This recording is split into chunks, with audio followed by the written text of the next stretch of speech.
Assalamualaikum warahmatullahi wabarakatuh. Jumpa lagi dengan channel saya Banyumas Bibit 88, petani dan penjual bibit dari Banyumas, Provinsi Jawa Tengah, Kecamatan Tambak, Desa Watu Agung, RT 5 RW 7. Oke teman-teman, dimanapun berada, semoga dalam keadaan sehat walafiat, dilancarkan urusannya dan dilancarkan rezekinya ya. Amin. Oke teman-teman, pada kesempatan kali ini saya sedang berada di lokasi kebun durian ya, atau pohon induk, salah satu pohon kebun indukan jenis musangking, bawor dan oci yang kita nanti akan membahas di sini tentang perawatan ya. Perawatan ketika dari mulai muncul tunas bunga hingga masa pengisian buah dan setelah panen ya teman-teman. Perawatan setelah panen nanti kita akan bahas ya, mudah-mudahan nanti bisa bermanfaat lah tentunya untuk teman-teman semua di seluruh Nusantara ya. Oke, di sini kebetulan ini sedang hujan, jadi kita berteduh di sini. Kita untuk pembahasannya mungkin sambil duduk sambil cerita ya bro. Duduk sambil cerita. Iya. Siap. Ini dengan Bro Rohman Purba, Republik Bibit Istimin Cirit. Iya. Oke. Jadi kita mau bahas apa nih? Jadi banyak teman-teman di seluruh Nusantara itu yang menanyakan tentang perawatan, cara durian. mengatasi ya perawatan pohon durian, cara mengatasi supaya bunga tidak rontok, terus buah yang ini kan sudah mulai masuk dalam tahap pengisian buah. Ini supaya tidak rontok, seperti apa perawatannya nanti kita bahas pada kesempatan kali ini ya. Jadi kira-kira mungkin tema kita hari ini atau obrolan kita hari ini adalah bagaimana cara mempertahankan bunga, kemudian setelah aman bunganya, ketika dia sudah memasukin masa-masa pengisian buah seperti ini, bagaimana caranya biar ini tidak rontok begitu ya. Betul. Kira-kira itu teman-teman. Nah mungkin sepengetahuan Bang Yul sendiri untuk urusan pupukkah atau nutrisi apa yang diperlukan ketika memang si pohon durian itu sudah mulai berbunga, biar bunganya nggak rontok, itu nutrisinya itu apa itu Bang Yul? Oke, jadi satu saya akan jelaskan dari Tanah. dari tanah ya, dari Ya, bawah ya. media teman-teman. tanamnya, area perakaran ya. Area perakaran. Siap. Jadi usahakan jangan terlalu lembab ya. Jadi Oke. mengapa untuk jarak tanam durian itu sangat berperan penting ya, memang ya. Jadi ketika pohon sudah besar, sudah rindang, itu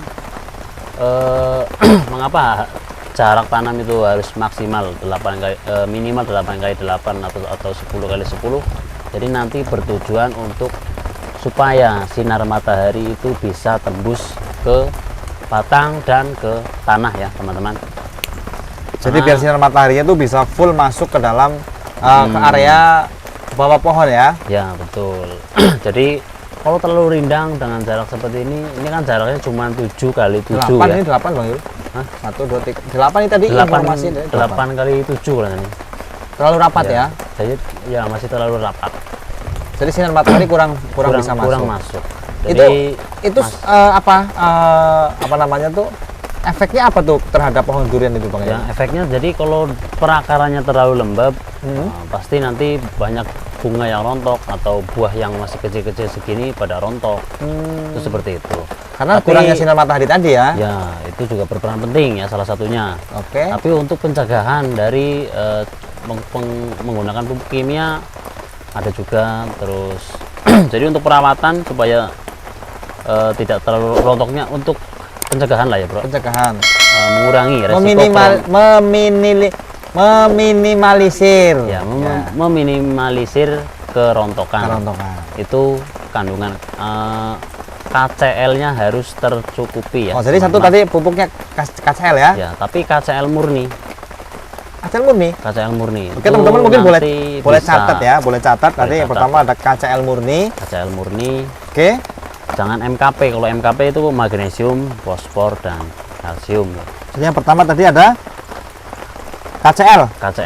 KCL murni itu bisa kita dapatkan di pupuk Di toko pupuk pertanian ada. yang polanya murni KCL gitu ya. Ya, Oke, teman-teman, yang pertama KCL ataupun KNO3. KCL atau KNO3 Ya, iya, atau dua-duanya. dua-duanya itu. Oh, berarti Ya. KCL dicampur dengan KNO3. Betul. Terus untuk pengaplikasiannya bagaimana, lalu kapan? Untuk pengaplikasian terhadap pohon durian itu kita berikan gitu. Kita berikan ya ketika sudah muncul tunas Bunga. ketika bunga sudah mulai mekar. Ketika bunga sudah mulai mekar, kita Ya. kasih KCL murni dan juga KNO3. Ya, betul. Itu dilarutkan ke air atau bagaimana? Larutkan ke air, nanti kocorkan, muter di sekeliling Perakaran. ya. Untuk dosisnya Bang Yul, Ya untuk dosis ya secukupnya saja lah. secukupnya itu kan ada aturan, maksudnya pohon ukuran segini harus berapa, pohon ukuran sepaha harus berapa, kan kita nggak tahu Bang Yul. Iya sih. Kayak gitu, makanya mesti dijelaskan, jangan setengah-setengah. Tahu udah ngomong begini setengah-setengah, kau mainkan lah itu berapa itu dia dosisnya itu. Ya dosisnya nanti untuk lebih jelasnya saya tulis di deskripsi. Oh, di deskripsi ya? Di deskripsi saja. Deskripsi ya? Deskripsi Iya, saja. betul. Untuk ukuran takaran-takarannya supaya tidak salah ya teman-teman. Soalnya kalau over ya nanti fatal. Bisa anu juga ya, bisa rontok, malah tambah rontok ya? Ya, iya. Atau betul. overdosis mungkin ya? Overdosis. Baik, untuk selanjutnya Bang Yul, apalagi tuh setelah kita kasih KCL murni tadi dan juga KNO3, KNO3, seterusnya apalagi tuh? terus pemberian kapur dolomit. Kalau lagi bunga begitu boleh? Boleh. Oh, jadi Malah kapur dolomit. Kapur dolomit itu sangat berperan penting. Nah, kalau kita biarkan saja ya, tanpa kita tabur kapur dolomit, biasanya yang sering itu hambar. Buahnya hambar. Buahnya hambar. Berarti untuk pemberian kapur dolomit ini kita kasih berapa jaraknya? Apakah dibarengin dengan KCL dan KNO3 tadi? Enggak, ada jarak. Ada jarak. Ada jarak. Kira-kira berapa berapa lama waktu selaknya dari pemberian KCL dan juga KNO3 terus kemudian nanti dikasih kapur dolomit itu berapa bulan jeda waktunya? Baiknya sih sebelum dikocor dengan KNO3 dan KCL itu Oke. Tabur dulu dolomit. tabur dulu kapur dolomit. Oh gitu. Ya. Jadi semestinya Jadi tadi nanti diurutin ya. Kapur dolomit dulu, Tabur tabur selang ya, berapa hari? minimal 2 minggu. Oh, setelah 2 minggu baru kita kasih Ya. KCL dan juga KNO3. Betul. Kayak Jadi kalau nanti dibarengin Oke. kandungan dalam KCL-nya itu netral, Hilang. Karena rilis ya berarti ya, kosong lagi berarti kosong lagi netral. Karena Karena fungsinya kapur dolomit emang untuk menetralisir ya? menetralkan tanah. Tanah ya. Jadi Ya. untuk pH-nya supaya netral lagi ya, teman-teman. Betul sekali. Jadi selain ini apa lagi Bang Yul? Untuk Ya. mempertahankan bunga biar kuat bunganya begitu. Ya palingnya itu untuk pengocoran dilakukan ya sebulan sekali lah. Sebulan sekali. Sebulan sekali Sebulan nanti sekali. supaya Sebentar. benar-benar kalsiumnya itu benar-benar tercukupi supaya nanti tidak rontok gugur gugur bunga dan maupun gugur ketika dia sedang mulai mengisi seperti ini. ya betul biar Jadi, nggak terlalu banyak. Ya, baik. memang kalau untuk faktor alam ya tetap Kita nggak ada- bisa tebak ya. memang ya tetap ada yang Benar. rontok tapi kan untuk Meminimalisir. mengurangi. Iya, Ya. betul. Jadi antisipasi lah. Jadi teman-teman, mungkin saya coba ingin sedikit rangkum tadi apa yang kemudian dijelaskan oleh Bang Yul dari Banyumas 88 terkait dengan pemberian nutrisi ketika masuk masa pembungaan begitu ya. Betul. Yang pertama, pastikan bahwa area perakaran itu tidak tergenang air. Itu satu. Kemudian setelah itu kita tabur dengan dolomite, kapur dolomite kita taburkan ke area perakaran itu tadi. Ya tentunya mungkin dengan dirangsang pakai cakul-cakul kecil begitu biar pupuk dolomite kapur dolomite itu mudah untuk diserap oleh perakaran. Jangan dicangkul-cangkul. Oh, malah nggak dicangkul. Udah tabur aja nggak apa-apa. Oke teman-teman, jadi kita ulang. Yang pertama tadi kita pastikan bahwa area perakaran kita itu pohon durian itu tidak tergenang air. Tergenang air. Kalau kita cangkul-cangkul akarnya nanti pada putus. Oke, itu tergantung perspektif kita. Ya. Selanjutnya tabur dolomite sekira keliling ya Bang Yul ya. Keliling, muter. Keliling di area perakaran. Setelah selang 2 minggu baru kita lakukan pemberian pupuk KCL murni dengan KNO3 yang dilarutkan ke dalam air lalu dikocorkan ke area perakaran. Perakaran, betul. Seperti itu teman-teman. Untuk anunya nih Bang Yul, Dan untuk penyemprotannya itu ya ketika jangan memasuki pecah bunga ya. jadi semprotnya waktu masih mentil begitu? Ya masih penting, masih bulat kayak Ya. cengkongkak begitu ya? Kayak Kayak lenca gitu ya? Kayak lenca. Kayak masih kayak lenca itu kita semprot? Kita semprot. Tapi kalau sudah pecah bunga jangan. Oh, gitu ya? Ah. Itu semprotnya apa Bang Yul itu? Ya semprotnya nanti melihat. Biasanya kan ada kutu putih. Oh ya. Itu bisa pakai D10 atau decis. Oh itu pakai insektisida ya? Ya. Iya, Terus teman-teman. selang 1 minggu Setelah penyemprotan insektisida tadi, ya nanti pakai gandasil buah ya. Gandasil B yang merah. Ya betul. Iya. Gandasil yang merah. Gandasil B yang merah itu yang pertama tadi semprot dulu pakai apa Ya, namanya? nanti- Pakai insek. Lihat ininya, namanya. Oh, lihat hamanya. Kalau nggak ada hama nggak usah disemprot. Ya disemprot ya nggak apa untuk antisipasi. Tapi tetap biasanya sih mesti ada. Kalau dicampur nggak boleh. Kalau lebih efektifnya jangan. Oh, satu-satu ya. Satu-satu saja. Baik, teman-teman. Jadi kalau seandainya ada kutu, ada ataupun tidak ada hama di bunga itu tadi Ya, diperlukan penyemprotan ya. Tetap untuk pencegahan. Pakai insektisida. Ah. Setelah itu selang 1 minggu kita semprot dengan Gandasil B. Gandasil buah. Ya gandasil buah kan? Ya, Gandasil gandasil B yang kalau D kan daun, kalau yang B itu kan buah. Betul. Jadi kira-kira itu teman-teman informasi ataupun nutrisi atau juga formula yang mesti kita berikan terhadap pohon durian agar supaya dia tidak rontok bunganya begitu Bang ya. Betul. Kira-kira Terus, begitu. Sebelum memasuki pasca berbunga, itu alangkah baiknya kita kasih kohe kambing Sebelum masuk ke sebelum masuk ke musim masa berbunga itu ya kita kasih dulu kotoran kambing. ya kasih kotoran kambing. Kan kita bisa. nggak tahu itu kapan dia akan berbunga Bang Yul. Ya pasti tahu lah. Tandanya barangkali kan teman-teman nggak semua Biasanya- orang tahu kan gitu kan. Ya biasanya sih Apa dia telepon dulu. setiap masing-masing daerah memang Ya. ya berbeda. Tapi kan dari pengamatan yang sudah ada, kalau di sini bulan 8 ya. Bulan 8 sudah mulai bunga. Ya, bulan 8 Berarti sudah mulai berbunga. Bulan 7 sudah mulai kasih ya. Ya, sudah mulai kasih.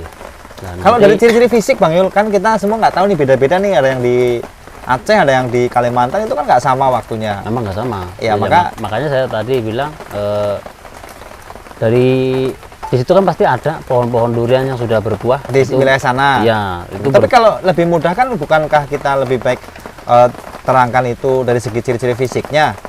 ciri-ciri fisiknya ya Pohon yang akan berbunga, misalnya begitu. Ya susah lah, Bro. Nah, biasanya kan dia berkabar kan, halo Mas Yul, saya mau berbunga nih, gitu enggak? Ya, enggak lah. Enggak ya? Heeh. Oke teman-teman, jadi itu sebelum memasuki musim pembungaan begitu ya, kita mesti tabur yang namanya pupuk organik ya, atau kotoran kambing ya, kohe kambing. Memang yang untuk organik itu sangat berperan penting juga. sangat berperan penting Sangat berperan penting. untuk kesuburan tanah kah, atau untuk apa itu Bang Yul? Ya nanti rasa buah akan lebih Akan lebih istimewa. istimintil ya? Iya, lebih Luar manis. biasa teman-teman. Nah, Jadi nanti ketika memasuki pengisian buah bahan buah betul. itu juga dilakukan pengocoran rendaman kohe tadi ya. Oh, yang kohenya itu dikasih rendaman aja, dikasih air di apa namanya, direndam saja, lalu airnya yang digunakan gitu loh. Ya gimana? betul. Oh, kayak iya. Gitu. Jadi untuk menyerapnya lebih cepat. Lebih cepat. Baik. Dan Untuk untuk pemberian kohenya itu nggak usah ditabur ya. usah ditabur ya, jadi cukup airnya saja. Cukup airnya saja. Lebih kalau ditabur ya kalau sudah difermentasi sih boleh. Yang penting sudah difermentasi. Ya, yang penting sudah difermentasi atau yang sudah bertahun-tahun lah. Ya. Itu Jadi sudah. teman-teman dalam hal pemupukan di tempat atau di Indonesia ini memang kalau menurut saya ada dua kelompok ya. Pertama ada yang memang fanatik dengan pupuk organik, ada juga yang fanatik dengan pupuk kimia. Menurut saya, ini menurut saya ya, Sama-samanya berperan penting. Bro. sama-sama berperan penting, maka diperlukan yang namanya kolaborasi antara kedua pupuk tersebut. Karena Ya. sejauh ini teman-teman, mohon maaf sekali, sejauh ini memang khususnya untuk obat semprot itu kan kita belum menemukan apa namanya tuh formula organik untuk obat semprot. Kita masih pakai obat kimia kan gitu kan. Betul. Begitupun juga dengan pupuk. Ada yang senang atau fanatik dengan pupuk organik, ada pula yang senang atau fanatik dengan pupuk sintetis atau juga kimia, teman-teman. Nah, tentunya ini yang sudah kita obrolin dari tadi panjang dan lebar sama dengan luas ya. Itu alangkah baiknya kalau kita praktekkan, Bang Yul. Ya, Mungkin kapan waktu kapan waktu kapan nanti waktu kita ada praktekkan. kesempatan nanti coba kita akan praktekkan baik itu caranya maupun nutrisi ataupun juga pupuknya apa saja yang akan kita berikan terhadap pohon durian itu. Jadi kalau hanya teori-teori sebegini kan nanti kurang maksimal. Kurang maksimal. Kayak gitu. Tapi Bang Yul, saya mau tanya sedikit, sampan dari mana nih dapat apa namanya nih penemuan ini tadi? Ya dari relasi-relasi. Dari relasi kanan kiri ya, kanan kiri depan Dari, belakang. dari pengalaman juga yang sudah saya Jalanin ya, jalanin ya. selama menjadi penjual bibit. Ya enggak, selama kita punya pohon durian, Bang. Oh iya. Ya iyalah. Benar. Jadi karena ada pohon durian di area pekarangan rumah, jadi kita terpaksa mesti tahu ya kan, Harus tahu. kenapa Jadi, ini pohonnya kok daunnya apa bunganya banyak rontok kayak gitu. Nah, akhirnya menemukanlah formula ini tadi, Bang Yul ya. memang kita harus pelajari dari setiap karakter pohon. Oh begitu ya. Begitu. Memang harus wajib. Jadi Benar, jangan benar. mengandalkan tutorial-tutorial di YouTube saja, memang kita harus Praktek ya. Praktek Dan Praktek, memahamin karakter memahami pohon itu sendiri kan. Karakter pohon. Iya, maka bukan hal yang aneh ketika memang banyak orang yang menjalin komunikasi dengan pohon durian ya. Bukan Iya. komunikasi secara telepon atau SMS atau bagaimana, tetapi lebih kepada perhatian ya. Ini kalau pohon dikasih pupuk ini kok daunnya gimana, lalu kok malah bagaimana, kan itu ada tentunya ada reaksi dari si pohon itu tadi. Iya, betul. Maka dari itu Bang Yul ini dari Banyumas Bibit 88 ini menemukanlah yang namanya formula ini tadi yang sudah kita sampaikan. Seperti itu. Kaget. Iya, Bro. Jadi ekspresi ini lucu banget kagetnya ya. Tapi untuk lebih apanya lagi tuh, untuk lebih jelasnya lagi mungkin habis ini kita mau datang ke tempatnya Master Durian ya Master Durian. untuk membahas itu tadi kurang lebihnya ya kan. Ya kurang lebihnya seperti itu. Mudah-mudahan nanti orangnya di rumah kita coba akan jumpa ke sana. Bang Yul, mungkin gimana kita mau lanjutkan lagi mumpung udah agak reda hujannya.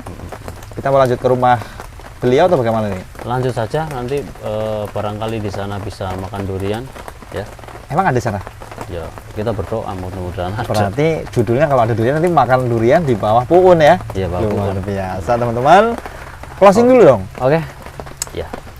Oke, teman-teman ya. Jangan lupa dukung terus channel saya Banyumas Bibit 88 dan Republik Bibit. Republik Bibit ya. Jangan lupa tekan tombol subscribe-nya teman-teman biar kami bahagia. Betul. Yang penting Biasa.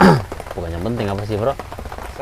Dukung terus lah ya. Dukung terus channel kami biar berkembang dan semoga apa yang kita sampaikan tadi itu mudah-mudahan bermanfaat. Bermanfaat.